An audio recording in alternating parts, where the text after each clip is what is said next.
I bought the new MacBook Pro, and today in this video I want to show you an unboxing of the newest MacBook Pro from 2020. It's also written here. It's going to be very excited because I've never seen a touch bar in my life. I don't know how it works, I don't know how the experience is. It's going to be really fun. And before we get started with the unboxing, I want to thank my friend for helping me out with the order placing. If you're watching this, you know who I mean. Thank you.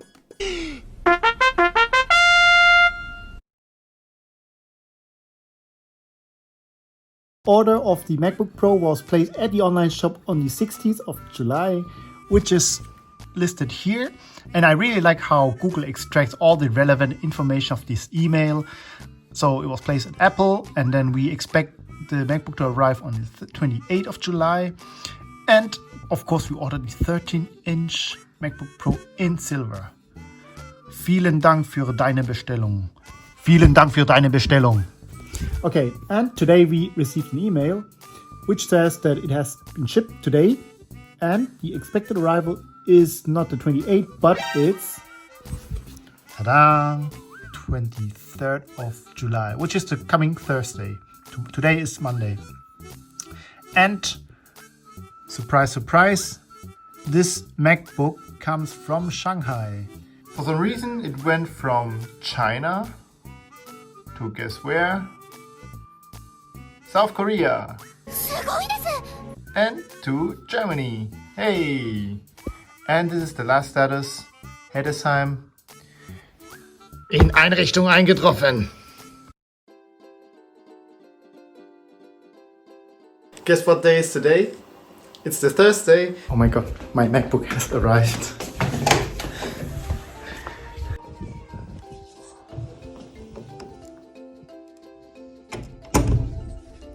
Oh la la. Check this out. So this box was shipped via the UPS Express Saver. And to my surprise, if I want to return it, I will send it back to the Netherlands. This is what's inside the box, and we got the MacBook Pro written here. And just to give you a comparison, this is my Mac Air from 10 years ago, and it is almost the same size. And on the side we got the Apple logo, and also this, I really like how Apple always put these tiny thing here. It's just really small things, but it makes the whole experience different. So here the sideway we got the same MacBook Pro. Maybe the more interesting part here, we got the 13-inch Pro. We got a 2.3 GHz i7 with a 32 GB of memory and 1 TB of hard drive. And we got, of course, the US keyboard. Very important. Yeah, that's pretty much it. Let's open this bad boy. Again, I mentioned that before, this little nice sticker, we can just pull it off. Should we do it? Let's do it. Oh. Okay, bam. And are you ready? Let's do it. The gravity. Bam! It's very nice. Oh, I really like the color. Let me just check. This is my old MacBook and there's a difference here actually. So this is white and this is not white. But other than that, we'll do it later. So let me just continue. And again here, this is very Apple with this little thing here. You can just pull it out like this. Okay, ooh, it looks... Okay, there's actually a plastic here cover. And just put it somewhere here. And we got... That's right, we got a charger and a USB-C. And I think that's pretty much it. I think there's nothing else inside. I really like how they package the whole thing. So look at this little thing here. It goes right inside here. It's just so many details, but I really like how they make this whole thing really beautiful. Let me just adjust the camera a bit. Should we open this? I mean, I expect nothing else but some Apple stickers. And were they always silver? I think the old one were like white. Yeah, I don't know. Ooh, the touch bar. So excited. Okay, let's open up this. And again, the experience.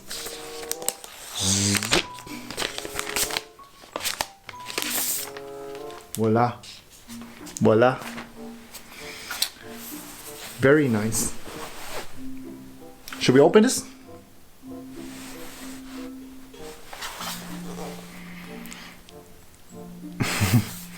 Okay, let's do it.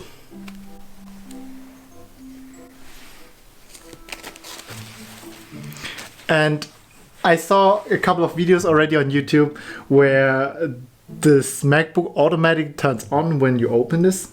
So right now, like this. Drücke die Eingabetaste, Deutsch als Standardsprache zu verwenden.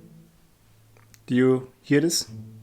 Should we take German or English? To use English as the main language, press the return key. Of course we use English. I have to set up the Touch ID. This is similar like the iPhone, where you have to place your finger and lift it. I really like how it's written on the touch bar what to do. I'm gonna use my index finger. Okay, again and again. The Touch ID is ready. Apple Pay. Do we need Apple Pay? Do I have Apple Pay? No, I don't. Dark mode. Of course we want dark mode. Okay, it's done. So the first impression, the MacBook Pro here, the keyboard is much different. It feels very good when you type, and also the trackpad it's a bit bigger. Also, it's more easier to press compared to the MacBook Air, and of course it's much more powerful. We got a 2.3 quad-core i7 with a 32 GB of memory, and also the storage, we have 1 TB here. On my old one it's like 256. And the touch bar, I've really never experienced that before. So for example, if you open an app, for example this calendar is open right now, you can see all the month written here. So for example, let's go to October, which is my birthday. Bam, you can see October, December, February, and so on. And if you go to, let's say, to another app, let's say here this one, go to display, and you can see here we have display, we have storage. Let's go to storage, and it switches to the tab. Very nice. Now I just turned off the softbox here so that it's a little bit darker here now. And now you can see the keyboard. The light is now up. Very nice. And also, again, the touch bar. You can open this up. For example, I click here. Bam. And now you can see a lot of settings here. For example, the keyboard. So these are all already in the MacBook Air as a button, but now this is as a touch bar.